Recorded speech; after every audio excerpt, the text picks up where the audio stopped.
Bengkel modifikasi motor menjadi pilihan tepat bagi penghobi otomotif untuk mengubah bentuk kendaraannya sesuai selera yang diinginkan. Beralamat di Jalan Mayor Zen Lorong Setia, Kecamatan Kalidoni, Kelurahan Sai Cilincah, bengkel motor ini menawarkan modifikasi mulai dari pengecetan, perombakan bodi secara menyeluruh dan modifikasi mesin.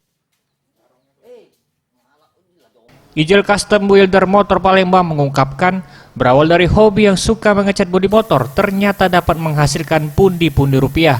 Dalam sebulan sebanyak 20 motor dimodifikasi dengan omset mencapai 50 juta rupiah per bulannya. Mula perjalanan saya menjadi builder, awalnya saya cuma sekedar hobi.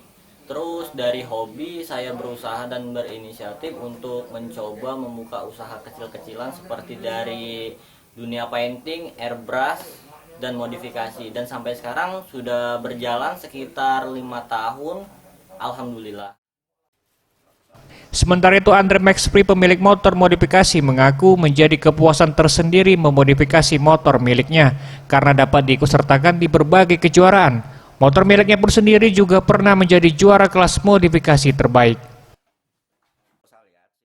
Ijel Custom ini dia pengerjaannya rapi, satu rapi, dia detail sekali. Bukannya untuk di ngecat aja, dia sampai aksesori yang terkecil pun dia yang memilih, yang memodif. Jadi semua. Tim Liputan Sriwijaya TV.